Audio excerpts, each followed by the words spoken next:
మందలి నా విశ్వాసము అగ్ని పరీక్షకు లోనగునప్పుడు బలహీనుడనగు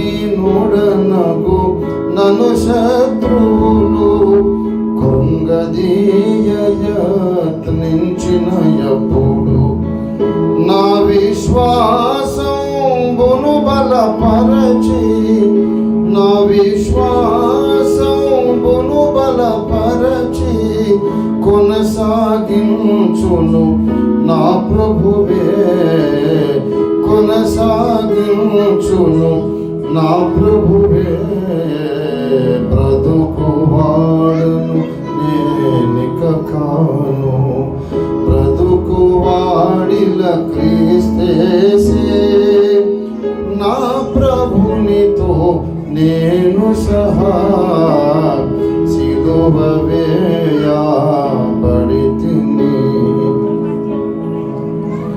లోకము తోడను నా దేహముతో ఆకాశమందలి దుష్టాత్మలతో పాప శరీరపు ఇచ్చల తోడను భీకర పోరాటం ఎదురైనను భీతిల్లను చింతిల్లను నేను భీతిల్లను చింతిల్లను నేను యుద్ధము సహా యెహోవాదే యుద్ధము సహా యెహోవాదే బ్రతుకువాడను నేనిక కాను బ్రతుకువాడిల క్రీస్తేసే నా ప్రభునితో నేను సహా సిలువ వేయబడితిని నా ప్రభునితో నేను సహా సిలువ వేయబడితిని సిలువ వేయబడితిని.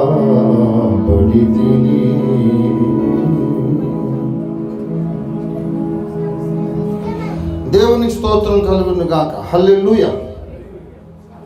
ప్రభునందు నాకు అత్యంత ప్రియులారా, చాలా క్లుప్తంగా మీతో దేవుని వాక్యాన్ని పంచుకుంటాను. యాక్చువల్గా నేను రాగలిగిన పరిస్థితి లేదు, రాలేనేమో అనుకున్నాను. కానీ పెద్దలు బిషప్ గారు, జగన్ గారు నిన్న ఫోన్లో నాతో మాట్లాడినప్పుడు తప్పకుండా మీరు రావాలి అని చెప్పారు. వారి స్వరంలో చాలా ప్రేమ గమనించి, చాలా ప్రేమ నిండిన వ్యక్తి జగన్ గారు. మనిషి దేనికి లోబడిపోయినా ప్రేమకు లోబడాల్సి వస్తుంది. ప్రేమ అన్నింటిని జయిస్తుంది. Love conquers every other force. నాకు యాక్చువల్గా ఐ హ్యావ్ కిడ్నీ పెయిన్, వచ్చే పరిస్థితి కాదు, కానీ బిషప్ గారి కొరకు దేవుడు బలపరిచి తీసుకొచ్చాడు. థ్యాంక్ యూ బిషప్ గారు, మీరు ప్రార్థన చేస్తే చాలు. దేవుని స్తోత్రము.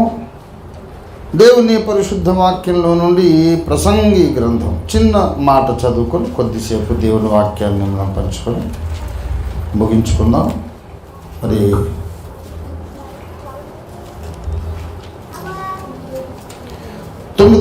ప్రసంగి 9వ అధ్యాయం 10వ వచనం. చేయుటకు నీ చేతికి వచ్చిన ఏ పని అయినను నీ శక్తి లోపము లేకుండా చేయము. నీవు పోవు పాతాళమునందు పని అయినను ఉపాయమైన తెలివైనను జ్ఞానమైనను లేదు. దేవుడి వాక్యమును మన వెనుకట్లో ఆశీర్వదించును గాక. చిన్న మాట ప్రార్థన చేసుకుందాం. ప్రేమ కలిగిన మా మహాపరిశుద్ధ తండ్రి, మాకెంతో ప్రియులు, నిదాసులు, మీరు అభిషేకించి ఈ ప్రాంతాన్ని పంపించినటువంటి నిదాసులు బిషప్ జగన్ గారు అద్భుత రీతిగానైనా ఎంతో కృంగిపోయినటువంటి నిరాశ నిస్పృహలతో ఉండిన స్థితిలో నుండి మీరే దిగి వచ్చి వారిని నీ చేత్తో మీరు పట్టుకొని లేవనెత్తి నిలవబెట్టి ధైర్యపరిచి అసాధ్యము అనుకున్నటువంటి ఈ మందిర నిర్మాణ కార్యాన్ని మీరు జరిగించినారు. మీ స్తోత్రం. దుష్టుడు శతవిధాల పోరాడినాడు, దుష్టుని సైన్యమంతా పోరాడింది, కానీ ఓడిపోయారు. నీకు వందనాలు తండ్రి, నీవే గెలిచావు, నీ భక్తుడు గెలిచాడు, నీ సత్యం గెలిచింది, నీ వాక్యం గెలిచింది కనుక నీకు వందనాలు చెల్లిస్తున్నా. వరల్డ్ టెంపుల్ అని నామకరణం చేయబడిన ఈ పరిశుద్ధ దేవాలయాన్ని మీరు ఆశీర్వదించండి. మహిమతో ఈ మందిరాన్ని నింపండి. ఇంకనూ విస్తరింపచేయండి. మాత్రం మందిరాన్ని విస్తరింపచేయండి, సంఘాన్ని విస్తరింపచేయండి. ఈ ప్రాంతమంతటా కూడా నీ సువార్త సత్య వెలుగులు నింపడానికి ఈ మందిరాన్ని వాడు. మీ దాసునికి ఇంకా ఆరోగ్యముతోనూ ఆత్మాభిషేకంతోనూ ఇహలోక ధన సంపదలతో ఐశ్వర్యంతో కూడుకున్నటువంటి దీర్ఘాయుష్యుడా ఇచ్చాడు. వారికి దీర్ఘాయుష్ ఉండాలి, వారి చేతిలో తగినంత ధనం కూడా ఉండాలి, ఆరోగ్యం వారి ఒంట్లో ఉండాలి, అభిషేకం ఉండాలి. వారి ద్వారా మా రాష్ట్రం అంతా, 2 తెలుగు రాష్ట్రాలు, whole south India, even north India, మొత్తం భారతదేశం వారి ద్వారా కదిలించబడినటువంటి అద్భుత పరిచర్య మీరు వారి ద్వారా జరిగించండి. మేము కళ్ళారు చూడాలి, మేము స్తుతించాలి తండ్రి. ఈ శుభకార్యాన్ని మీరు చేసినటువంటి ఎమ్మెల్యే గారిని కూడా దీవించండి. మరి వారి యొక్క సహచరులందరినీ దీవించండి. సహకరించిన గ్రామ పెద్దలు, సర్పంచ్ గారిని అందరిని ఆశీర్వదించండి తండ్రి. ప్రభువా, వచ్చినటువంటి నీ భక్త సమాజాన్ని దీవించండి. అన్ని మతముల దైవారాధకులు, అన్ని మతముల్లో దైవాభిమానులు, అన్ని మతముల్లో దేవుని వెదుగుచున్నవారు అందరిని ఆశీర్వదించండి. యేసు పరిశుద్ధ నామంలో నీ వాక్య సందేశాన్ని ఇప్పుడు మేము స్వతంత్రించుకొని ప్రార్థిస్తున్నాం తండ్రి. ఆమేన్, ఆమేన్, ఆమేన్. క్రీస్తునందు నాకు అత్యంత ప్రియులారా, చాలా క్లుప్తంగా మీతో దేవుని వాక్యాన్ని పంచుకుంటాను. చదివినటువంటి లేఖన భాగములో ఒక అద్భుతమైనటువంటి సందేశము, ఉపదేశము, హెచ్చరిక, ఒక ఆజ్ఞ దేవుని బిడ్డలైన వారందరికీ కూడా ఇవ్వబడింది. అదేంటంటే, చేయుటకు నీ చేతికి వచ్చిన ఏ పని అయినా, పనులు అనేవి మన చేతిలోనే ముందు ఉండవు, నీ చేతికి వచ్చిన అని మాట్లాడుతున్నాడు. ఎవరో ఇచ్చారు ఆ పని. పుట్టినప్పుడు ఏ పని లేదు, ఆకలిస్తే పాలు తాగాలి, నిద్ర వస్తే పడుకోవాలి, అంతే. నీకేముంటే కాళ్ళకు ఇచ్చారు, అంతకంటే ఏం పని లేదు. పని చేయగలిగిన వయసు వచ్చినప్పుడు, పని చేయగలిగిన ప్రాయం వచ్చినప్పుడు ఎవరో మనకు పని అప్పగిస్తారు. పుట్టిన వాడికి ఏం పని చెప్తాం? వాడిని ఎత్తుకుని ముద్దులు పెట్టుకుంటాం, ముద్దులు పెట్టించుకోవడమే వాడి పని, అంతకన్నా ఏం పని లేదు. కానీ వాడు 5 ఏళ్ల బాలుడు అనుకోండి, ఈ టీ కప్పు తీసుకెళ్ళి అక్కడ పెట్టరని ఆయన చిన్న చిన్న పనులు చెప్తాం. ఇంకా పెద్దవాడు అయ్యాడనుకోండి, ఏదైనా ఉద్యోగం చేయొచ్చు కదా, ఇల్లంతా కొంచెం రిపేర్ చేయించవచ్చు కదా, చెల్లి పెళ్ళి సమయం వచ్చిందిరా, ఏమన్నా బాధ్యత లేదా అని వాడి ఎదుగుదల ప్రకారము వాడి మీద బాధ్యతలు మోపడం జరుగుతుంది. దేవుని కుటుంబంలో మనం జన్మించినప్పుడు బాల్యంలో పాలు త్రాగే వయస్సు, రక్షణలో ఆనందించడం తప్ప మనకి ఇంకో పని ఉండకపోవచ్చు. కానీ బలమైన వాక్యాన్ని మనం పూజించి కొంతమేర ఎదిగిన తర్వాత దేవుడు మనకు పని అప్పగిస్తాడు. ఆ పనిని మనము శక్తి లోపం లేకుండా చేయాలి, to the best of your capacity and ability. ఎంత బెస్ట్గా చేయాలంటే ఇక ఇంతకంటే బెటర్గా చేయడం సాధ్యం కాదు, ఇంతకంటే బాగా చేయడం అసలు ఊహల్లో కూడా సాధ్యం కాదు. అన్నంత బాగా చేయాలి. క్రైస్తవునికి పాపం అనగా ఏమిటి అంటే, పాపము అనే దానికి బైబిల్లో చాలా నిర్వచనాలు ఉన్నాయి. కానీ అన్నిటికంటే టాప్ లెవెల్లో, శిఖరాగ్ర స్థాయిలో ఉన్నటువంటి నిర్వచనము యాకోబు పత్రికలో చెబుతాడు. యాకోబు పత్రిక 4వ అధ్యాయము 17వ వచనం. కాబట్టి మేలైనది చెయ్యనెరిగి అలాగూ చెయ్యకుండుట పాపము. మేలైనది చెయ్యనెరిగియు, he that knoweth to do better or still he doesn't do better. इसे अच्छा करना उनको मालूम है, उनसे हो सकता है, उनके हाथ से मुमकिन है, लेकिन वो नहीं करता. जो काम हमने किया उससे बेहतर काम हम कर भी सकते हैं, लेकिन करना नहीं चाहते हैं. ఇంకా బాగా చేయగలను, కానీ నేను చెయ్యను. ఎందుకు చేయాలా? ఏదో చేసాం కదా, ఏదో వెట్టికి చేసినట్టు. అలాంటి యాటిట్యూడ్ కూడా పాపమే అని బైబిల్ చెప్తా ఉంది. నువ్వు ఏ పని చేసినా ఎలా చేయాలంటే చిత్తశుద్ధితో, శ్రద్ధ పెట్టి, పూర్తి మనస్సు అక్కడ నిమగ్నం చేసి, ఇంతకంటే బాగా నేను చేయలేనండి, అంత బాగా చేయాలి. ఇంకా బాగా చేయగలిగి కూడా తక్కువ చేసేవాడికి అది పాపముగా ఎంచబడుతుంది. ఆజ్ఞాతిక్రమమే పాపము అనేది మొదటి యోహాను పత్రిక 3వ అధ్యాయంలో ఉన్నటువంటి మాట. అది ఎల్కేజీ చదువు. ఆజ్ఞాతిక్రమమే పాపం అనేది ఎల్కేజీ. ఏ ఆజ్ఞను అతిక్రమించకుండా కూడా మనం పాపం చేయొచ్చు. కొన్ని ఇంప్లాయిడ్ కమాండ్మెంట్స్ ఉంటాయి, డైరెక్ట్ కమాండ్మెంట్స్ ఉండవు. సిగరెట్ తాగొద్దని బైబిల్లో ఎక్కడుంది అంటాడు. సిగరెట్ తాగొద్దని బైబిల్లో లేదు. బైబిల్లో ఎందుకు ఉండాలి? ఎక్కడ రాసింది? సిగరెట్ తాగొద్దని ఎక్కడ రాసిందంటే దాని మీదే రాసిందని చెప్పి, దాని మీదే రాసి తాగొద్దురా బాబు, క్యాన్సర్ వచ్చి చస్తారని ఆ తయారు చేసినోడే రాశాడు. దానికి మళ్ళీ బైబిల్ కావాలన్నా? కొన్ని ఉండవు బైబిల్లో.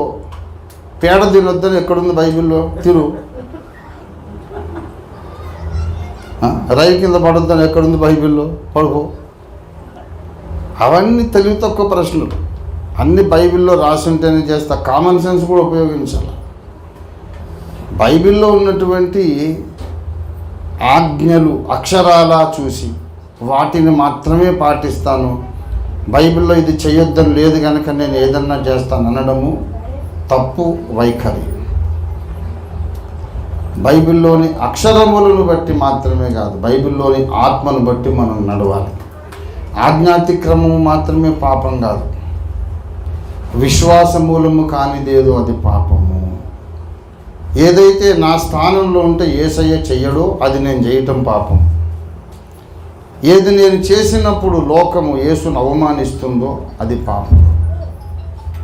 ఒక సారా బాటిల్ పట్టుకొని ఊళ్ళో తిరుగుతుంటే నేనే సారా బాటిల్ పట్టుకొని ఊళ్ళో తిరుగుతున్నాను, లేకుంటే అంత ఒక సుట్టన్నో సిగరెట్ పట్టుకొని తిరుగుతున్నాను. చూసేవాళ్ళందరూ ఆహా వీళ్ళ దేవుడు ఎంత గొప్ప దేవుడు అండి అంటారా? అన్నారు. ఏం క్రైస్తవులు, ఏం దేవుడు అండి, వాళ్ళు చెప్పేది ఒకటి చేసేది ఒకటి అంటారు. నేను ఏ పనులు చేసినప్పుడు నా దేవుడు దూషించబడతాడో ఆ పనులు పాపం. నేను ఏమన్నా చేస్తే దీని ద్వారా నా ప్రభు మహిమపరచబడాలనే దృష్టితో చేయాలి. దేవునికి అవమానం తెచ్చే పనులు నేను చేస్తే పాపం.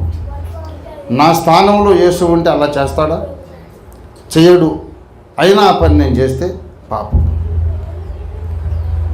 విశ్వాసమూలం కాకుండా అనుమానంగా తప్పో ఏమో అనుకొని అనుమానం ఉన్నప్పుడు చేసిన పాపమే. ఇంకా బెటర్గా ఏదైనా నువ్వు చేయగలిగి ఉండి చేయలేకపోతే అది పాపమే. కాబట్టి చేయుటకు నీ చేతికి వచ్చిన పని అన్నాడు. ఇప్పుడు నేను చెప్తున్నా, క్రైస్తవ సమాజానికి దేవుడు ఒక పని అప్పగించాడు. ఆ పని ఏమిటి అంటే సువార్త ప్రకటన. మీరు సర్వలోకానికి వెళ్ళి సర్వ సృష్టికి సువార్త ప్రకటించండి. ఇది యేసు ప్రభు యొక్క ఆజ్ఞ. కొంతమంది అంటారు నేను ఫుల్ టైం మినిస్ట్రీకి పిలువబడలేదు, నాకు సేవ చేయాలని ఆశ ఉంది. నాకు అర్థం కాదు, నీకు ఫుల్ టైం మినిస్ట్రీకి సేవ చేయడానికి అంటే అసలు సంబంధం ఏంటో. దేవుడు నిన్ను సంపూర్ణంగా సేవకు పిలిస్తే తప్ప దేవుని పని చేయొద్దు అని రూల్ ఎక్కడ బైబిల్లో లేదు. మీకు ఒక ఆసక్తికరమైన విషయం చెప్తున్నాను. దేవుడు ఎవరిని సేవకు పిలుస్తాడంటే పని చేస్తున్న వాళ్ళని పిలుస్తాడు. పని చేయకుండా చేతులు ముడుచుకొని కూర్చున్న సోమరిపోతులను దేవుడు సేవకు ఎప్పుడు పిలవలేదు, పిలువబోడు కూడా.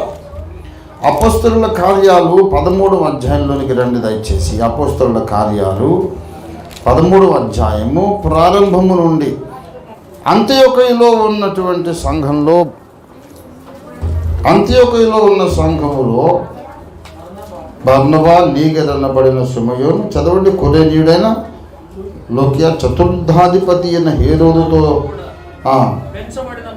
మనయేను, పౌలు అను ప్రవక్తలను బోధకులను ఉండిది. ఇక్కడ బర్నబా ఫస్ట్ నేమో, ఆఖరి నేమో సౌలు. బర్నబా, సౌలు వీళ్ళిద్దరు ఏం చేశారంటే 11వ అధ్యాయం 26లో వారు కలిసి 1 సంవత్సరం అంతా సంఘములో ఉండి బహుజనులకు వాక్యమును బోధించింది. వాక్యాన్ని బోధించడము ఎప్పుడు చేశారంటే దేవుడు పిలిచి హస్త నిక్షేపణ చేసి సేవ మీరు చెయ్యండి అని పంపించిన తర్వాత మొదలు పెట్టలేదు. వాడు పౌలు రక్షణ పొందిన రోజు నుండే సాక్ష్యం ఇవ్వడం మొదలుపెట్టాడు. నేను చెబుతున్నాను, సువార్త చెప్పడానికి నువ్వు సేవకు నువ్వు కానక్కర్లేదు, పిలువబడనక్కర్లేదు, హస్త నిక్షేపణ అక్కర్లేదు, నీకు ఏం అక్కర్లేదు. సువార్త చెప్పడం అనేది ఒక మంచి మనిషిగా నీ బాధ్యత. సువార్త చెప్పినవాడు మంచి క్రైస్తవుడు కాదు, అసలు మంచి మనిషే కాదు. సువార్త చెప్పిన వాడు గుడ్ క్రిస్టియన్ కాదు, గుడ్ హ్యూమన్ బీయింగ్ కాదు వాడు. ఎందుకు కాదో చెప్తున్నా. నాకు ఒక జబ్బు వచ్చింది, అన్ని రకాల మందులు వాడాను, ఎక్కడ నయం కాలేదు. ఆఖరికి పలానా డాక్టర్ గారి దగ్గర నా రోగం నయమైంది. దాదాపు మరణ పడక మీద ఉన్నప్పుడు ఆ డాక్టర్ గారు నయం చేశాడు. సంతోషం, బ్రతికిపోయా, బాగున్నా, జీవితం ఎంజాయ్ చేస్తున్నా. మా పక్కింటోళ్ళు చాలా స్నేహంగా ఉంటారు. చెల్లెమ్మని పిలుస్తాను, బావగారని పిలుస్తాను, ఒకరు బావ చెల్లె అనుకుంటాం. ఆయనకు అదే రోగం వచ్చింది. అతను కూడా సేమ్ జబ్బు, అన్ని రకాల వైద్య విధానాలు ప్రయత్నం చేశాడు, తగ్గడం లేదు. ఆఖరికి చావుకు దగ్గరికి అయిపోయాడు. నాకు తెలుసు ఫలానా డాక్టర్ దగ్గరికి వెళ్తే వీడు బాగుపడతాడు, నాకు తెలుసు. చెల్లెమ్మంటున్నా, బావగారు అంటున్నా, వస్తున్నాను పోతున్నా, కానీ బావ ఆ డాక్టర్ దగ్గరికి వెళ్ళవయ్యా, బతికిపోతావు, లేకపోతే మా చెల్లెమ్మ అన్యాయం అయిపోతుంది అని నేను చెప్పడం లేదు. నేను మంచి మనిషినేనా? చెప్పకుండా నేను లేట్ చేశాను. ఆయన చచ్చిపోయాడు. చచ్చిపోయిన తర్వాత ఆ అమ్మాయికి ఎవరో చెప్పారు, రంజిత్ ఓఫీర్ గారికి ఇదే రోగం ఉండిందండి, పలానా దగ్గరికి వెళ్ళి నయం చేసుకున్నాడని. తర్వాత ఆమెకు చెప్పారు ఎవరు. ఆ అమ్మాయి వచ్చి ఏమంటుంది, ఏంటన్నయ్య చెల్లెమ్మని నోరాలు పిలిచావు, మీ బావగారు చచ్చిపోయారు, మందు నీకు తెలుసట కదా, తెలిసి ఎందుకు చెప్పలేదు? ఇదే నా మానవత్వం, ఇదే నా అన్న చెల్లెలు అనుబంధం అనదు? తలెత్తుకోగలనా? ఒక మనిషి అగ్నిగుండంలో పడడానికి వెళ్ళిపోతున్నాడు, వాడిని ఆపే మార్గం నాకు తెలుసు. తెలిసి చెప్పకపోవడము అమానుషము, పైశాచికము, రాక్షసత్వము, పశుత్వం. నిన్ను దేవుడి సేవకు పిలిచి అభిషేకించక్కర్లేదు. నువ్వు మనిషివైతే, మంచి మనసు ఉంటే, అందరూ బాగుండాలనే మంచి మనసు నీకుంటే సువార్త చెప్పి తీరుతావంతే. దేవుడు పిలవనక్కర్లా, నువ్వు మంచి మనిషివైతే సువార్త చెప్పు. బాబు, పాప రోగానికి ఇది మందు. అద్దంకి దావీదు గారు రాశారు పాట, పాప రోగానికి ఇది మందు, మీరు పరిగెత్తి తినకుంటే దొరకదిక ముందు, పాప రోగానికి ఇది మందు. మా తాతగారు అద్దంకి దావీదు గారు రాసిన పాట. పిల్లారా, పాపమనే రోగానికి మందు యేసు రక్తం, యేసయ్య నామం, శిలువ యజ్ఞం, యేసు రక్తం మందు. అదొక్కటే మందు. నీకు తెలుసు, ఎందుకు చెప్పలేదు అంటే, చెప్తే వింటాడు వినడం అని చెప్పలేదంటే, అదే ఫాల్తు మాటలు ఎందుకు మాట్లాడతావు? వాడు వినడం నిజం కదా, నీకెందుకు చెప్పడం నీ బాధ్యత కదా. కాబట్టి సువార్త ప్రకటన ప్రతి క్రైస్తవుని బాధ్యత. చేయుటకు నీ చేతికి వచ్చిన పని ఇది. పిల్లరా, అందరూ స్వస్థపరిచే కూటాలు పెట్టలేకపోవచ్చు, స్వస్థపరిచే సభలు అందరూ పెట్టలేకపోవచ్చు, అందరూ ప్రసంగికులు కాకపోవచ్చు, అందరూ పెద్ద పెద్ద సభల బోధకులు కాకపోవచ్చు, కానీ అందరూ సువార్త అయితే చెప్పగలరు. సువార్త చాలా సింపుల్. యేసయ్యను నమ్ముకుంటే పరలోకం గ్యారంటీ, నమ్మకపోతే నరకం గ్యారంటీ. ఈ 2 ముక్కలు చెప్పండి. కోపగించుకుంటాడు, కొడతాడు, తిడతాడు, తర్వాత ఆలోచించుకుంటాడు. పరిశుద్ధాత్మ దేవుడు కార్యం చేస్తాడు. This is the gospel. Yesu ప్రభువును నమ్ముకుంటే పరలోకం guarantee.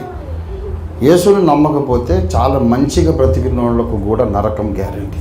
Even good people go to hell without Jesus. That is the gospel. ఎందుకంటే నువ్వు మంచిగా బ్రతకడం కాదు ఇక్కడ కావాల్సింది, పుట్టుకతోనే నీకు వచ్చిన ఆదాము పాపము, పుట్టుకతోనే నీకు వచ్చిన పాప స్వభావము విరుగుడు కావాలి, తొలగించబడాలి. అది పరమాత్ముని రక్తం ద్వారా మాత్రమే సాధ్యం. దేవుని స్తోత్రం కలుగుతుంది. That is the reason we preach the gospel. ఇప్పుడు నా చేతికి పని వచ్చింది, సువార్త చెప్పాలి. సువార్త చెప్తున్నాను. నాకు 21వ సంవత్సరంలో దేవుడు నన్ను సేవకు పిలిచాడు. I was 21 years old. అంతకు ముందు కూడా నేను సువార్త చెప్పాను. 18 ఏళ్ల వయసులోనే నాకు ఈసీఐలో జాబ్ వచ్చింది. 18 ఏళ్ళకి. అంతకుముందు నేను సినిమా పాటలు పాడేవాడిని, ఆర్కెస్ట్రాలు ఉండేవాడు. క్రైస్తవుడిని, బాల్యంలో రక్షణ పొందాను, కానీ సంగీతం కావాలి. ఆ భావము నాకు అవసరం లేదు. ఒట్టి స్వరము, ఆ తాళం, అది ఎంజాయ్ చేస్తాను అన్నమాట. సో ఘంటసాల గారి పాటలు అవి పాడుతున్నాను. ఈసీఐలో నేను జాబ్ చేసేటప్పుడు ఉదయం 8ంటికి షిఫ్ట్ స్టార్టింగ్, 2 గంటలు అయ్యాక టీ టైం. టీ టైంలో కానీ లంచ్ టైంలో కానీ 12:30కి మళ్ళీ లంచ్ టైం. నా మిత్రులందరూ వచ్చి రంజిత్ పాట పాడని పాటించాను. నేను పెద్ద సీరియస్గా తీసుకోకుండానే ఏదో ఒక మంచి పాట, కొంచెం సెమీ క్లాసికల్గా ఉండేటువంటి పాటలు ఘంటసాల గారి, ఎస్పీబీ గారి పాడేవారు. ఒక 6 నెలలు అయ్యాక ఇంట్లో ప్రార్థన చేస్తుండగా ప్రభు నాతో మాట్లాడాడు. నా రక్తం ఇచ్చి నేను వణుక్కున్నా కదా, నీ కళ్ళు, ముక్కు, నోరు మొత్తం నావే కదా. నీవే వేసయ్యా, మొత్తం నేను నీవాడిని కదా. అది సినిమా పాటలు పాడడానికి నేను కొన్నాను. నీ పెదవులు నావి కదా, నా స్తుతులు నువ్వు పాడాలని నా ఆశ. అంటే ఆ భావం పట్టించుకోలేదు. అయినా నువ్వు దీన్ని పట్టించుకుంటున్నావని నాకు తెలియదు ఏసయ్యా, నువ్వు బాధపడ్డావు కనుక నేను పాడంలే అని మాటిచ్చాను. సరే, ఆ నెక్స్ట్ మార్నింగ్ వీళ్ళు మళ్ళీ అడిగారు పాట పాడమని. టీ టైము ఒక పాట పాడమన్నారు. ఇప్పుడు కాదులే, లంచ్ టైంలో మళ్ళీ వచ్చాను, పాట పాడమన్నారు. పాట పాడమంటేను దేవుడేమో సినిమా పాటలు వద్దంటున్నారు. ఆయన మాట ఇచ్చేసాను. వీళ్ళు పాట పాడమని పాడతానని చెప్పాను. సరే, ఒక 10 నిమిషాలు మీరు అట్లా వెళ్ళి రండి అని చెప్పి కూర్చొని ఒక పాట రాశారు. అదే సంధ్య మేలుకో నరులారా అనే సువార్త గీతం. సంధ్య మేలుకో నరులారా, శ్రీక్రీస్తునాథుడే మోక్షపు మార్గము, క్రీస్తునాథుడే మోక్షపు మార్గము, సంధ్య మేలుకో నరులారా. ప్రేమ స్వరూపుడు శ్రీ పరాత్పరుడు, పతిత మానవుల ద్వేషించునటే యోచింపరే మానవులారా. ఈ దుష్ట శిక్షకులు దైవములెటులైరో, సంధ్య వేళకో నరులారా. దుష్ట శిక్షకులు దేవుళ్ళు ఎలాగయ్యారు? ప్రేమ స్వరూపుడైన దేవుడు వాళ్ళని బాగు చేసే ప్రయత్నం చేయకుండానే చంపేస్తాడా అని. ఎందుకంటే శిష్ట రక్షణార్థం, దుష్ట శిక్షణార్థం దేవుడు పుడుతూ ఉంటాడు, అవతారం ఎత్తుతూ ఉంటాడు అని కదా సిద్ధాంతం. చెడ్డవాళ్ళని చంపడానికి దేవుడు పుట్టడం ఎందుకు? అక్కడ కూర్చొని చంపొచ్చు కదా. ఒకడు చెడ్డ మనిషి, చెడ్డవాడు, వాడిని డైరెక్ట్గా చంపేయకముందు వాడిని మార్చే ప్రయత్నం అయితే చేయాలి కదా. ఆ ప్రేమ స్వరూపుడు క్రౌర్యము చూపున అని వచ్చారు. అలాగా లాజికల్గా ఒక్కొక్క పాయింట్కు 4 చరణాలు రాసి అప్పుడే 1/2 గంట అయింది. రాశాను, పాడాను. దేవుడు అప్పటికప్పుడు ఆ రాగం ఇచ్చాడు, ఆ గీతం గేయం ఇచ్చాడు, రాశాడు.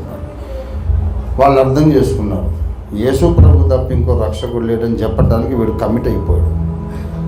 కనుక వీడు పాట పాడమన్నా ఏం చేయమన్నా అదే పని చేస్తాడు అని చెప్పి మళ్ళీ ఒకసారి నేను పాట పాడమని అడిగితే చెప్తూ పట్టు నిన్ను మళ్ళీ అడగలేదు. ఇంకా అప్పుడు నాకు 18 ఏళ్ళు. నేను ఎందుకు చెప్తున్నానంటే, సేవకు పిలువబడింది 21 సంవత్సరాల ప్రాయంలో, పాటల ద్వారా సువార్త చెప్పిందేమో 18 ఏళ్ళ ప్రాయం. పని చేస్తూ ఉన్నవాడిని దేవుడు సేవకు పిలుస్తాడు, అది పాయింట్. నన్ను దేవుడు పిలిచిన తర్వాత సేవ చేస్తానని అనుకు, నువ్వు ముందు సేవ మొదలుపెట్టు, తర్వాత దేవుడు అభిషేకిస్తాడు. దేవుడు స్తోత్రం కలిగిన. నువ్వెవరివైనా సరే, స్త్రీ కావచ్చు, పురుషుడు కావచ్చు, స్టూడెంట్ కావచ్చు, ఉద్యోగి కావచ్చు, వ్యాపారస్తుడు ఎవరైనా కావచ్చు, నీ ప్రక్కన ఉన్న వాళ్లకు సువార్త చెప్పాలి. అద్దంకి దావీదు గారు రాసిన పాటే ఇది కూడా, సాక్ష్యం ఇచ్చదా. బోధ చేయలేను వాదములకు బోను నాకదేల, బోధ చేయలేను వాదములకు బోను నాకదేల, నాథుడేసు ప్రభుని గూర్చి నాకు తెలిసినంత వరకు సాక్ష్యమిచ్చేదా, మన స్వామి యేసు దేవుడనుచు సాక్ష్యమిచ్చేదా, మన స్వామి యేసు దేవుడనుచు సాక్ష్యమిచ్చేదా. బోధ చేయలేను వాదములకు బోను నాకదేలా, ప్రసంగాలు రావు, వాదాలు చేయలేను, కానీ యేసు స్వామి గురించి నాకు తెలిసినంత చెప్తాను. యేసయ్య నా పాపాలు క్షమించాడు. ఒక డాక్టర్ గారు నీ రోగం బాగు చేస్తే 10 మందికి చెప్తావు కదా, మరి యేసయ్య నీ పాపాలు క్షమిస్తే ఎందుకు చెప్పవు? డాక్టర్ గారు గురించి చెప్తే ఎందుకు సిగ్గుపడవు? మరి యేసయ్య అన్నాడు, నన్ను గూర్చి సిగ్గుపడవాడేవాడో వాడిని గూర్చి నేను పరలోకంలో సిగ్గుపడతానని. రండి సార్, రండి సార్. ఎవరు చెప్పండి? మాజీ జెడ్పీటీసీ గారు, టిఆర్ఎస్ నాయకులు, మాజీ జెడ్పీటీసీ గారు మన మధ్యలో రామ్గౌడ గారు వచ్చి ఉన్నారు. ఆయన ప్రెసిడెంట్, గౌడపల్లి ప్రెసిడెంట్గా ఉన్నారు. వాళ్ళు మన మధ్యలో రావడం ఆశీర్వాదం. అలాగనే మన ఊరు ఎంపీటీసీ గారు కిషోర్ గారు కూడా వచ్చినారు. వాళ్ళని ఆహ్వానిద్దాం చప్పట్లు కొట్టి.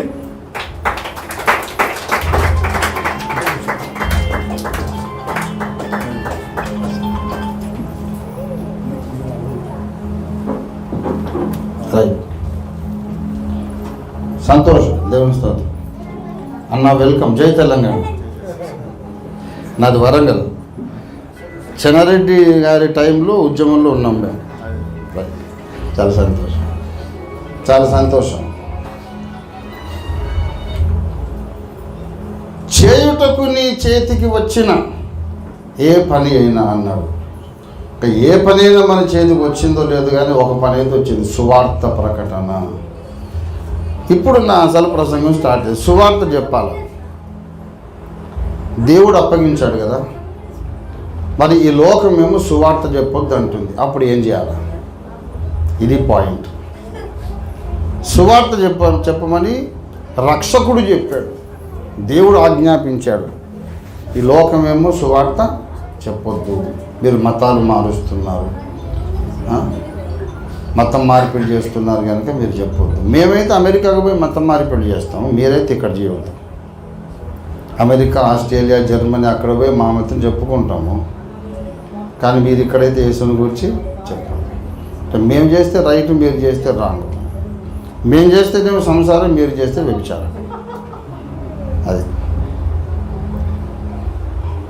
ఇట్లాంటి దుర్మార్గమైనటువంటి వైఖరి సమాజంలో ఉంది. సువార్త చెప్తే కొడతారు, చంపుతారు. సువార్త చెప్పకపోయినా ఎవరైనా కొంచెం యథార్థమైన క్రైస్తవ జీవితం జీవిస్తే వాళ్ళని కూడా కొడతారు. గ్రాహం స్టెయిన్స్ గారు బోధకుడు కాదు, సంఘ కాపరి కాదు, ఇలాంటి మందిరాలు కట్టలేదు. కుష్ఠరోగుల ఆశ్రమం నడిపించాడు 30 సంవత్సరాలు. ఆయన నోరు తెరిచి ప్రసంగాలు చేయలేదు. కుష్ఠరోగులకు ఆ పుళ్ళు అవన్నీ కడిగి వాళ్ళకి మందులు డ్రెస్సింగ్ చేసి గోరుముద్దలు పెట్టి అమ్మలాగా భోజనం పెట్టాడు గ్రాహం స్టెయిన్స్ గారు 30 సంవత్సరాలు. గ్రాహం స్టెయిన్స్ గారిని ఆయన ఇద్దరు కొడుకులను పెట్రోల్ పోసి సజీవ దహనం చేసేసారు. ఎందుకు? మంచి క్రైస్తవుడు, నోరు తెరిచి చెప్పడం లేదు, జీవితం ద్వారా చెబుతున్నాడు. చాలామంది ప్రసంగాలు చేసినా ఎవరు మారరు. ఆయన త్యాగబుద్ధిని చూసి చాలామంది రక్షణ పొందారు. కడుపు మండింది. నిర్దయగా అతన్ని, ఆయన ఇద్దరు కొడుకులను పెట్రోల్ పోసి మాడి మసిబొగ్గేటట్టుగా కాల్చి సజీవ దహనం చేశారు. ఇక ఎంతమందిని చంపారో దానికి ఇక లెక్కపత్రం లేదు. వేల మందిని చంపేశారు. డాక్టర్ ఆంజనేయ స్వామి గారు టాంక్పట్ మీద నిలబడి బైబిల్ పంచుకుంటున్నారు. ఆయన ఏం బోధ చేయలేదు. దగ్గరకు వచ్చి చూస్తున్నారు. ఇష్టమైన వాళ్ళు తీసుకుంటున్నారు, ఇష్టం వద్దు లేని ఇష్టం లేని వాళ్ళు వెళ్ళిపోతున్నారు.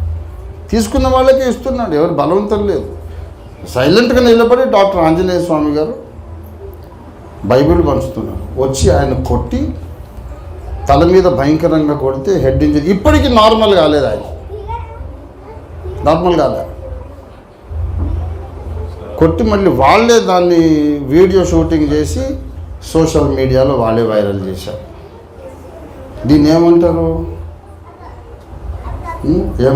ఏమనాలి? ఇప్పుడు పరిశుద్ధ స్థలంలో ఉన్నా కనుక ఎక్కువ అనకూడదు. ఏంటి, మేమే కొట్టి నిన్ను కొట్టినట్టు కూడా సోషల్ మీడియాలో వైరల్ చేస్తాం అంటే బలుపనమాట అంత. అంటే మమ్మల్ని ఎవడేం చేయలేడని. అవును, బైబిల్ పంచితే కొట్టడం ఎందుకయ్యా? నువ్వు భగవద్గీత పంచుకో, రామాయణం పంచుకో. మాకు నేను కూడా నా ఇంటి నిండా రామాయణం, మహాభారతం, భగవద్గీత, దేవి భాగవతం, అన్ని ఉపనిషత్తులు, ఖురాన్ షరీఫ్, డిఫరెంట్ ట్రాన్స్లేషన్ అన్నీ ఉన్నాయి నా ఇంట్లో. ఇవి తీసుకుంటావు, తప్పే ఉన్నది. బైబిల్ పంచితే కొట్టడం ఏంటి? ఎదురుకుండా నీ బుక్ నువ్వు పంచుకో, కొట్టడం ఏంటి? అంటే ఒక లెక్క పత్రం లాజిక్ ఏం ఉండదు. దౌర్జన్యం అన్నమాట. ఈ దుర్మార్గులైనటువంటి సమాజం మధ్యలో సువార్త ప్రకటించమని యేసయ్య నాకు ఆజ్ఞాపించాడు. ఎట్లా ప్రకటించాలని అడుగుతున్నాను. చెప్పనివ్వట్లేదు కదా, ఎలా చెప్పాలా? మొదటి శతాబ్దం నుండి 2000 సంవత్సరాల కిందటి నుండి ఇదే గొడవ జరుగుతూ ఉంది క్రైస్తవ సంఘానికి, లోకానికి. సువార్త చెప్పొద్దు అంటుంది లోకం. అపొస్తలుల కార్యాలు 4వ అధ్యాయము 18వ వచనం. అప్పుడు వారిని పిలిపించి, మీరు యేసు నామమును బట్టి ఎంత మాత్రమును మాట్లాడకూడదు, బోధింపకూడదని వారికి ఆజ్ఞాపించింది. అందుకు పేతురు, యోహాను వారిని చూచి, దేవుని మాట వినుట కంటే మీ మాట వినుట దేవుని దృష్టికి న్యాయమా? మీరే చెప్పుడి. దేవుని మాట వినడం కంటే మీ మాట వినడం దేవుని దృష్టికి న్యాయమా? మీరే చెప్పండి. మేము కన్న వాటిని విన్న వాటిని చెప్పక ఉండలేము అని వారికి ప్రత్యుత్తరం ఇచ్చారు. అపొస్తలుల కార్యాలు 5వ అధ్యాయము 28. ప్రధాన యాజకుడు వారిని చూచి, మీరు ఈ నామమును బట్టి బోధింపకూడదని మేము మీకు ఖండితంగా ఆజ్ఞాపించలేదా అట. చెప్పొద్దు, వాక్యం చెప్పొద్దు, సువార్త చెప్పొద్దు అని. అపొస్తలుల కార్యాలు దయచేసి 19వ అధ్యాయం 23వ వచనం. ఆ కాలమందు క్రీస్తు మార్గమును గూర్చి చాలా అల్లరి కలిగెను. ఎక్కడ చూసిన యేసును గూర్చి మాట్లాడితే గొడవ. ఇప్పుడు ఒక మాట అండి, భగవద్గీతలో చెప్పబడిన మాట ఏంటంటే, ఏ పేరున ఏ రూపములో నన్ను కొలిచినా ఆ పూజలన్నీ నాకే చేరుతాయని చెప్పాడు శ్రీకృష్ణుడు. మరి యేసు అన్నా అల్లా అన్నా ఆయనకే బోద్దని మీరు ఎందుకు అనుకోవట్లేదు? ఏ నామమైనా ఓకే అన్నప్పుడు యేసు నామం ఎందుకు ఓకే కాదు? అంటే మిగిలినవన్నీ ఒక కేటగిరీ, యేసు వేరే కేటగిరీ అని తెలుసు వీళ్ళకు. ఇన్ని కోట్ల దేవతలు, ఏ దేవతను గురించి మాట్లాడినా ఎవరికి కోపం రాదు, కొట్టరు. ఆఖరికి నేనే దేవుణ్ణి అని చెప్పినాడు కొట్టరు, నవ్వుతారేమో. ఇప్పుడు నేనే దేవుణ్ణి ఒక విచిత్రమైన వస్త్రధారణ వేసుకొని నేను ఒక చెట్టు కింద కూర్చొని అట్లా కూర్చుంటే సరిపోయి. మన దేశంలో డాక్టర్ అయ్యేది కష్టం, ఇంజనీర్ అయ్యేది కష్టం, దేవుడు అయ్యేది చాలా ఈజీ. చెట్టు కింద కూర్చొని ఎట్లా అంటుంటే చాలా నేను దేవుణ్ణి చేసేస్తాను. నేనే దేవుణ్ణన్నా నవ్వుతారు, కొంతమంది ఏమో అయితే అయి ఉండొచ్చు, మనం కాదనలేమేమో, దేవుడేమో. నన్ను నమ్మేవాళ్ళు సమాజంలో 2-3 తయారవుతారు. ఆ తర్వాత నాకు గుడి కట్టి నన్ను ఒక దేవుణ్ణి చేస్తారు. కొట్టరు. ఇన్ని కోట్ల దేవతలను గురించి చెప్పినా కొట్టరు, నేనే దేవుణ్ణి అన్నా కొట్టరు. కానీ యేసు అనగానే బీపీ పెరుగుతూ ఉంటుంది. ఎందుకు? అరే ఆయన ఒక్కరితోనే ప్రాబ్లం భయ్, మిగతా వాళ్ళతో ప్రాబ్లం లేదు. మిగతా వాళ్ళంతా ఒక కేటగిరీ, యేసు ఒక్కడు వేరే కేటగిరీ. ఆయన పాపులలో చేరక ప్రత్యేకంగా ఉన్నాడు. దేవుని స్తోత్రం కలుగును గాక. They have problem with Jesus, not with any other God. Gautama బుద్ధుడు ఉండి దేవుడు లేడు అని చెప్పాడు. దేవుడు లేడు అంటే అన్న ఎంత బాగా చెప్పావు అన్న, నువ్వే దేవుని అని చెప్పి ఆయనను కూడా దేవుడిని చేసి విగ్రహం చేసి ట్యాంక్ బండ్లు ఎత్తేసారు. దేవుడు లేడన్న వాడిని కూడా దేవుడిని చేస్తారు. కానీ వేదములలో ఎవరిని గురించి రాయబడిందో ఆయనను మాత్రం నమ్మరు. మూర్ఖ ప్రపంచం. ఈ మూర్ఖ ప్రపంచంలో నేను సువార్త చెప్పాలి. ఎలా చెప్పాలంటే పౌలు భక్తుడే మనకు మంచి మాదిరి.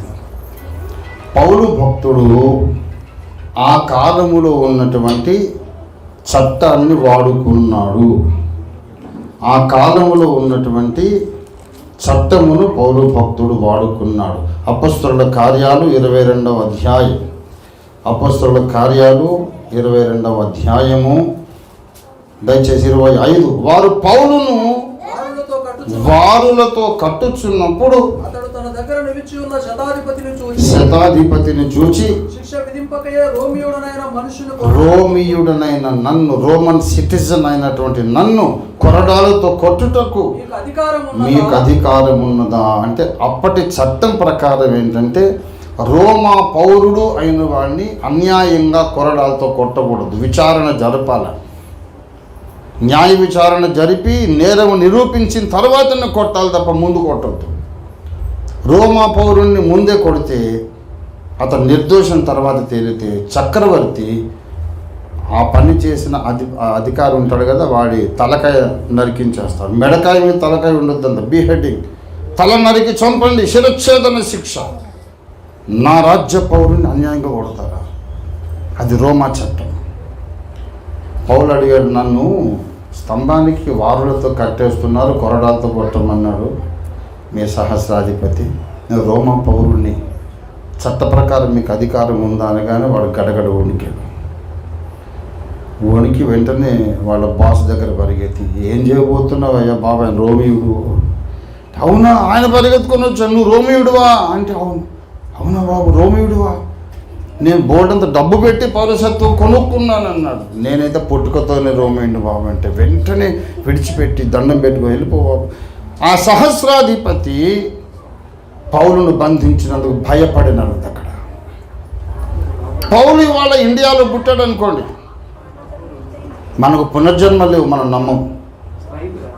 కానీ ఒకవేళ ఊహ, పౌలు కనుక ఇండియాలో పుట్టి ఉంటే, ఇప్పుడు ఆర్ఎస్ఎస్ వాళ్ళు మతోన్మాదులు వచ్చి కొడుతున్నారు అనుకోండి, ఇక్కడ గుడి కట్టొద్దు, ఇక్కడ ప్రార్థన పెట్టొద్దు, సువార్త చెప్పొద్దు, మత ప్రచారం చేయొద్దని గొడవాడారు అనుకోండి, పౌలే కనుక భారతదేశంలో పుడితే ఏమంటాడు?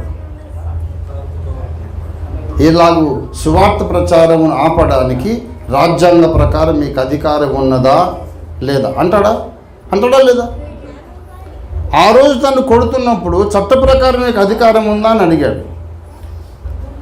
ఇవాళ మతోన్మాదులు వచ్చి మన సభలు మన సేవ భగ్నం చేస్తుంటే రాజ్యాంగం మీకు అధికారం ఇచ్చిందా అని అడుగుతాడా లేదా? అలా అడగడానికి పుట్టిందే రాష్ట్రీయ క్రైస్తవ పరిషత్తు. ప్రతి క్రైస్తవునికి చట్టంలో మీకున్న హక్కులను ఉపయోగించుకోనండి అని నేర్పించడానికి, ప్రోత్సహించడానికి, అవసరమైన సహాయం చేయడానికి పుట్టిందే రాష్ట్రీయ క్రైస్తవ పరిషత్తు. ఈ లోకంలో మూర్ఖత్వము లేకుండా మనం చేయలేము. హేతు విరుద్ధంగా, అన్రీజనబుల్గా, అన్యాయంగా మాట్లాడే ఆ పనికి మాలిన చీకటి మనస్తత్వం లేకుండా మనం చేయలేము. కానీ రాజ్యాంగం అనేది ఒకటి ఉంది, రాజ్యాంగంలో మనకు హక్కులు ఉన్నాయి. అవకాశం ఉన్నంత వరకు రాజ్యాంగబద్ధమైన హక్కులను మనం ఉపయోగించుకొని సువార్తను ప్రకటించాలి. దేవుని స్తోత్రం కలుగును గాక. హల్లెలూయా. చేయుటకు నీ చేతికి వచ్చిన పని ఏంటి? సువార్త ప్రకటన. అది శక్తి లోపం లేకుండా చేయాలంటే మాత్రం నీవు జీవిస్తున్నటువంటి దేశంలో ఉన్నటువంటి రాజ్యాంగ హక్కులను నువ్వు వాడుకోవాలి. అదేం తప్పు కాదు. ప్రభుత్వం అనేది నిలబడిందంటే అందులో నా ఓటు కూడా ఉంది. ప్రభుత్వం అనేది నడుస్తుందంటే అది నేను కట్టుతున్న పన్నులతో నడుస్తుంది. నేను ఓటు వేసి ప్రభుత్వం నిలబెట్టాను. నేను పన్నులు కట్టి వ్యవస్థ నడిపిస్తున్నాను. నేను నమ్మినది ఏదో నేను 10 మందికి చెప్పుకోవడానికి నాకు హక్కు ఉన్నది. వద్దని ఒక దుర్మార్గుడు అంటున్నాడు.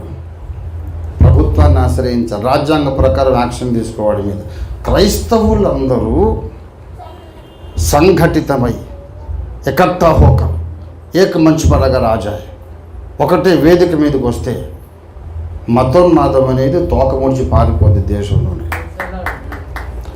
పౌలును బంధించినందుకు సహస్రాధిపతి ఆ రోజు భయపడ్డాడు. క్రైస్తవులను హింసించినందుకు ఇవాళ మతోన్మాదులను భయపెట్టాలి. మనం మీరు భయపడొద్దు, భయపెట్టాలి. మా మీటింగ్లోకి వస్తేనైతే మేము కొట్టాం. అయితే వాడు అడిగాడు, కొట్టమని వీరట కొడతారండి అంటే మరి ఏం చేయాలని అడిగాను. 40 ఏళ్ళ నుండి జరుగుతున్న పోరాటం. ఏం చేయాలంటే మీ దేవుడు చెప్పాడు కదా, ఒక చెంప మీద కొడితే ఇంకో చెంప తిప్పమని. అంటే ఒక చెంప మీద నువ్వు కొట్టావు, నేను ఇంకో చెంప తిప్పాను. ఈ రెండో చెంప కూడా నువ్వు కొట్టేశావు. ఇప్పుడు మూడో చెంప లేదు, ఏం చేయాలి? మూడో చెంప నీ దగ్గరే ఉంది కనుక దాన్ని కొట్టాను నేను. ఇప్పుడు ఒక చెంప మీద కొడితే రెండో చెంప తిప్పమన్నాడు అన్నావు. మరి రెండో చెంప మీద కొడితే ఏం చేయాలి? ఏసై చెప్పలేదే. మళ్ళీ ఇది తిప్పని అయిపోయింది ఇక్కడ కోట. ఇది కూడా కొట్టావు. ఇప్పుడు మళ్ళీ మూడోది కావాలి. ఎక్కడుంది మూడోది? వాని దగ్గర ఉంది. అట్లా కొట్టమని మీ దేవుడు చెప్పలే కదా అంటే, మా దేవుడు చెప్పిన దాని గురించి అంటున్నావు కదా. కొట్టమని నీకెప్పుడు చెప్పాడు? మరి ఏ కారణంతో కొట్టావు? క్రైస్తవులను మనం ఏమన్నా చేయవచ్చు, నోరు మూసుకొని పోతారని ఆ కాన్సెప్ట్ తీసేయాలి మనం. క్రైస్తవులు అంటే సింహాలు. ప్రపంచ వ్యాపారము, ప్రపంచంలోని సైన్సు, ప్రపంచంలో టెక్నాలజీ మొత్తం క్రైస్తవం చేతిలో ఉంది. పిల్లలారా, క్రైస్తవులు అంటే ఏదో నీచులు, పనికి మాలు, తెలివి తక్కువ వాళ్ళు, కులం తక్కువ వాళ్ళు అనే కాన్సెప్ట్ తొలగించాలి. క్రైస్తవుల మీద భయంకరమైన సాంస్కృతిక దాడి జరుగుతావు. సినిమాలు తీస్తారు, కథలు రాస్తారు. బ్యాడ్ పాత్రలు అన్నీ క్రిస్టియన్ పేర్లు.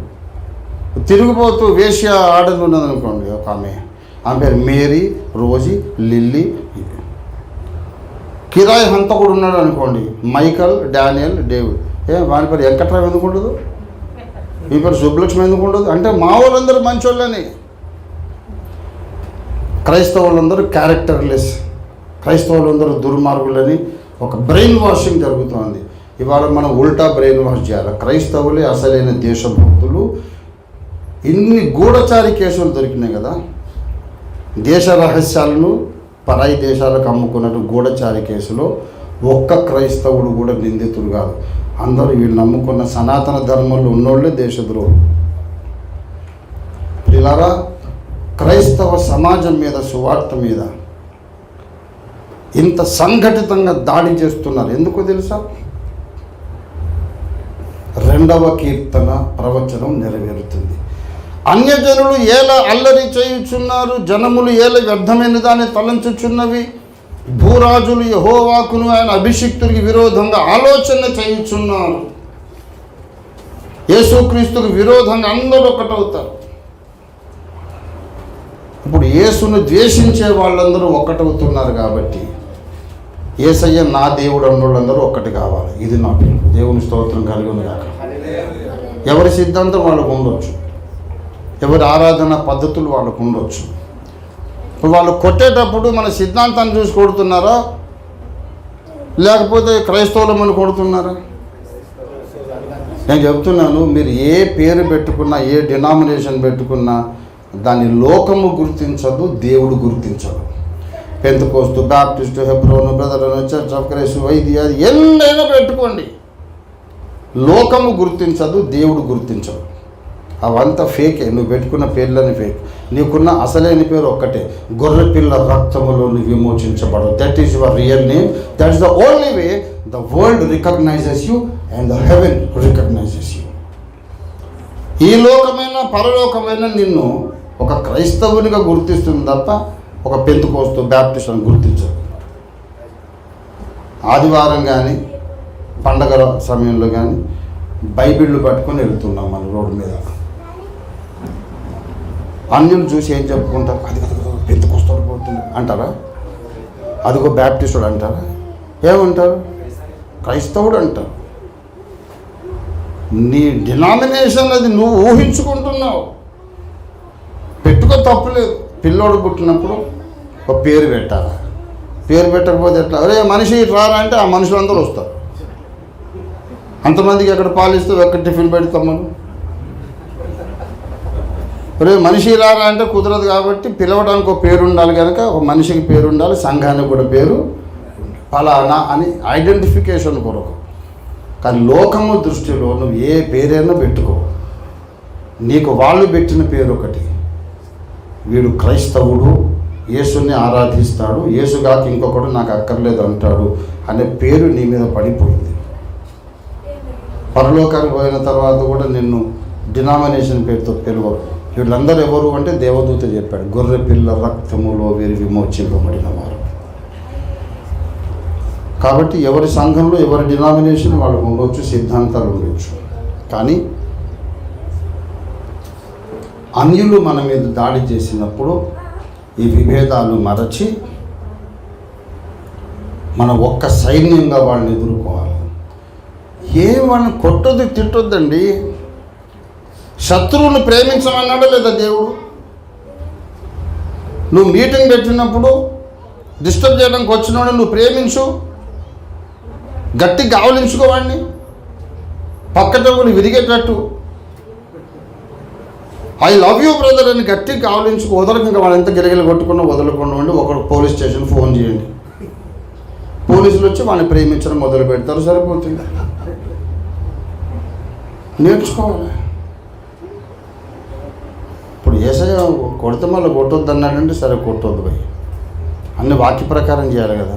క్రైస్తవులందరూ కారం పొడో మిరియాల పొడో సంచుల్లో పెట్టుకొని పోండి. మతోన్మాదులు వస్తే కళ్ళల్లో కారం కొట్టండి. కొట్టొద్దన్నాడు కానీ కారం కొట్టొద్దన్నాడు. 2-3 సార్లు ఇట్లా ట్రీట్మెంట్ చేస్తే 4వ సారి మా మీటింగ్ రారండి. నేను చెప్తున్నా, మా మీటింగుకు ఏ మతోన్మాది రాడు. ఫస్ట్ వచ్చారు, ట్రీట్మెంట్ అయింది, వెళ్ళిపోయారు, మళ్ళీ రారు. రంజిత్ ఓఫీర్ గారు ఉన్నాడు అంటే ఆ మీటింగ్ రారు.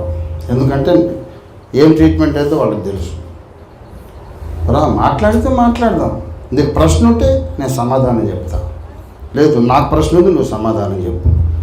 2 కదా, నోరు మూసుకొని ఎవరి దారి వాళ్ళు వెళ్ళిపోదాం.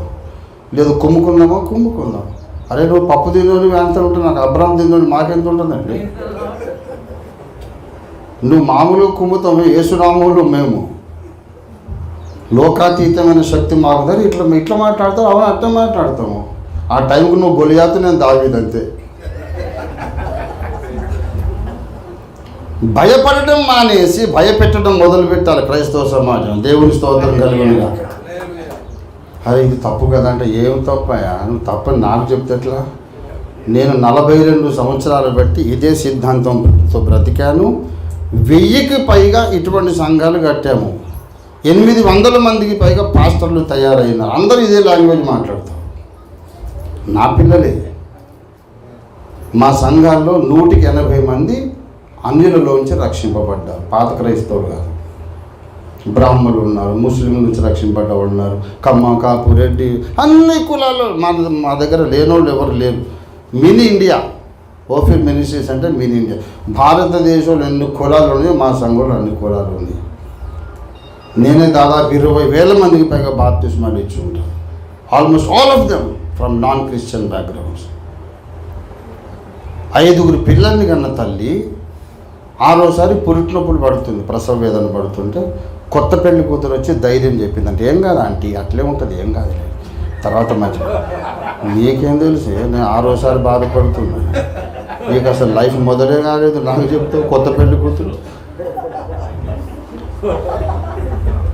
1000 సంఘాలు కట్టిన నాకు నువ్వు ఇంత సువార్త చెప్పదే నాకు చెప్తున్నావు. వాడు అది ఆ కొత్త పెళ్లి కూతురు వచ్చినట్టు. టైం టెస్టెడ్ ఫిలాసఫీ నేను చెప్తున్నా. ఇప్పుడు నేను సీనియర్, 63 సంవత్సరాలు నాకు నెత్తికి రంగు వేసుకున్నాను. నన్ను చూసి మీరు మోసపోవద్దు. 63 సంవత్సరాల వయస్సు, 42 సంవత్సరాల సేవానుభవం, 1000 సంఘాలు కట్టినటువంటి 800 మంది పాస్టర్లు, నా విశ్వాసులు, నా బిడ్డలు సింగపూర్లో, మలేషియాలో, జర్మనీలో, యూకేలో, అమెరికాలో, ఆస్ట్రేలియాలో, నేను అరబ్ కంట్రీస్లో ఉన్న ప్రపంచవ్యాప్తంగా ఉన్నటువంటి పరిచర్య నాది. This is the way we can accomplish our responsibility. Yesayya చెప్పిన మాట, సర్వలోకానికి వెళ్ళి సువార్త ప్రకటించమన్నాడు.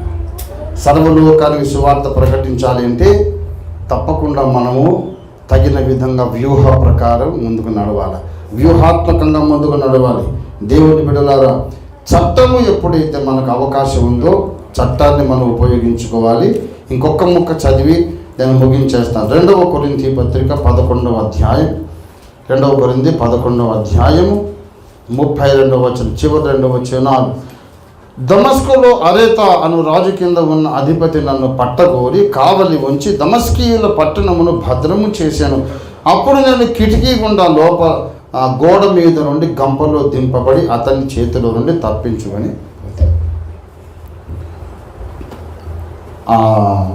పట్టణం చుట్టూరా సైనికులు ఉన్నారు. అపోస్తలుడైన పౌలు ఈ పట్టణంలో ఉన్నాడు. అతన్ని పట్టుకొని అరెస్ట్ చేసి లోపల పెట్టాలి, అందరినీ కన్వర్ట్ చేస్తున్నాడు అని మొత్తం కావలి కాశారు, చుట్టూ చూశారు. సరే, ఆ పట్టణం యొక్క ప్రాకారం దగ్గర ఒక ఇల్లు ఉన్నది, మేడ పైకి ఎక్కాడు, ఒక గంపలో కూర్చున్నాడు, బలమైన తాళ్లతో గోడ మీద నుంచి నన్ను అవతలికి దింపమన్నాడు. వీళ్ళు పౌలు లోపల ఉన్నాడు, బయటకు వస్తే పట్టుకుందామని కావలి కాస్తున్నారు. ఈయన పోయి పక్క పట్టణంలో సువార్త చెప్తా ఉన్నాడు. ఎవరో వచ్చి వార్త అందించారు. పౌలు గారు అక్కడ సువార్త చెప్తారు. పౌలు గారు లోపల ఉన్నాడండి, బయటకు వస్తే పట్టుకుందామని చూస్తున్నాం అంటే, పిచ్చోళ్ళారా, ఎప్పుడూ ఎట్లా పోయాడు? గంపలో దాక్కుని తప్పించుకొని పోయాడు. అవసరమైతే చట్టాన్ని వాడుకోవాలి, అందుబాటులో ఉన్న గంపనైనా వాడుకోవాలి. సువార్త అయితే కంప్లీట్ చేయాలి. దేవుని స్తోత్రం కలిగిన ప్రపంచాన్ని సువార్త నేను ఏమైనా చేస్తాను. ఆఖరికి ఇప్పుడు ముగింపులో మాట చెప్తున్నా, చేయుటకు నా చేతికి వచ్చిన పని సువార్త ప్రకటించాలి. మనుషులు రక్షణ పొందటానికి యేసు ఒక్కడే మార్గం ఉన్న సత్యాన్ని అందరికీ అర్థమయ్యేటట్టు చెప్పాలి. ఇది నా బాధ్యత. ఇది నెరవేర్చడానికి ఏది అవసరం అది నేను చేస్తానంతే. అవసరమైతే రాజకీయం చేస్తాను, అవసరమైతే బాక్సింగ్ క్రిస్మస్ తర్వాత డే మీకు తెలుసా? బాక్సింగ్ డే తెలుసా మీకు? క్రిస్మస్ డే తర్వాత 26వ తారీఖు పేరు బాక్సింగ్ డే.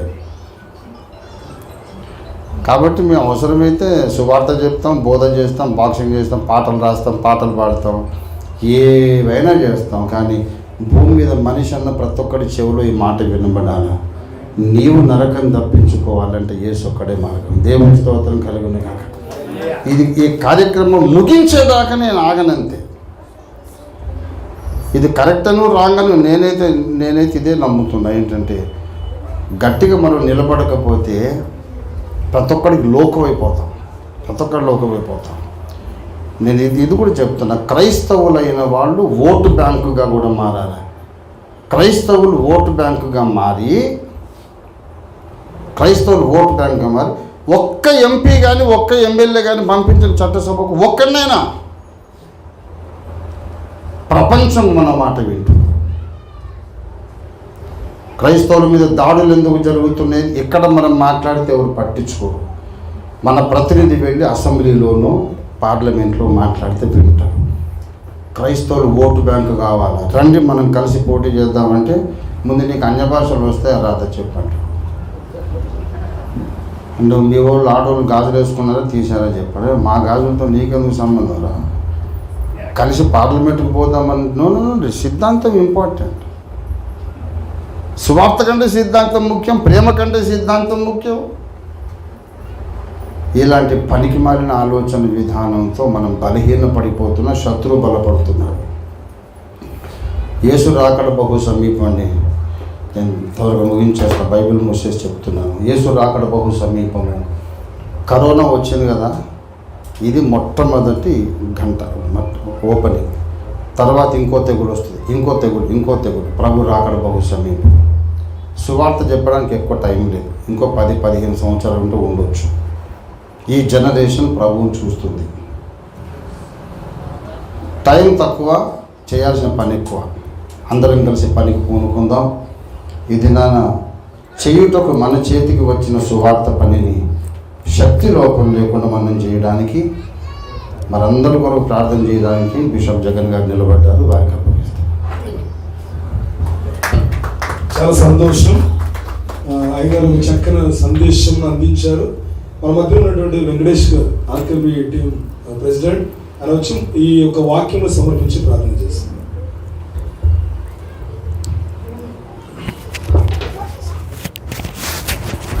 స్తోత్రం ప్రభువా, పరిశుద్ధురాలు స్తోత్రాలు చెల్లిస్తున్నాం. ఈ దినమున మాతో మాట్లాడిన సందేశం కొరకు ప్రార్థన చేస్తున్నాం. విన్న మాటలన్నీ మా హృదయంలో ఫలింపచేయండి, నీరు కట్టి ఫలింపచేయండి ప్రభువా. నీకే స్తోత్రములు, వందనాలు చెల్లిస్తున్నాం. చేయుటకు మా చేతికి వచ్చిన పని శక్తి లోపము లేకుండా చేయుటకు సహాయం దయచేయండి, శక్తి బలం అభిషేకము దయచేయండి ప్రభా. చట్టాన్ని మేము వాడుకొని, రాజకీయాన్ని మేము వాడుకొని ప్రభా, ఆయా రాజ్యాంగాన్ని మేము వాడుకొని సువార్త చెప్పడానికి సహాయం దయచేయమని ప్రార్థన చేస్తున్నాం. పని లేకుండా మేము ఎవరు కూడా ఉండకుండా సహాయం దయచేయమని ప్రార్థన చేస్తూ వచ్చిన అయ్యా మరి సంఘ పెద్దలను, సేవకులను, విశ్వాసులను అందరినీ దీవించి ఆశీర్వదించండి. మందిరాన్ని దీవించి ఆశీర్వదించండి. ఇది బలమైన మందిరముగా, బలమైన సంఘముగా ఎదుగుటకు సహాయం దయచేయండి. ఈ చుట్టుపక్కల ఉన్న గ్రామ అయా ప్రభా ప్రజలందరూ కూడా నాయన ప్రభా ఈ సువార్తను నమ్మి రక్షణ పొంది పరలోక రాజ్య వారసులుగా కావడానికి కృప చూపించమని, మా ముందున్నటువంటి ఘోరమైన నరకాన్ని తప్పించుకోవడానికి సహాయము దయచేయమని ప్రార్థన చేస్తున్నాం.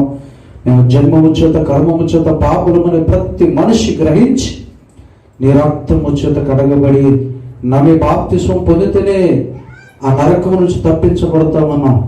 గ్రహింపు ప్రతి ఒక్కరికి దయచేయమని ప్రార్థన చేస్తూ ముందున్న సమయాన్ని మీ చేతులకు అప్పచెప్తూ మీరే మహిమను పొందమని యేసు నామమున అడిగి వేడుకొనుచున్నాము తండ్రి.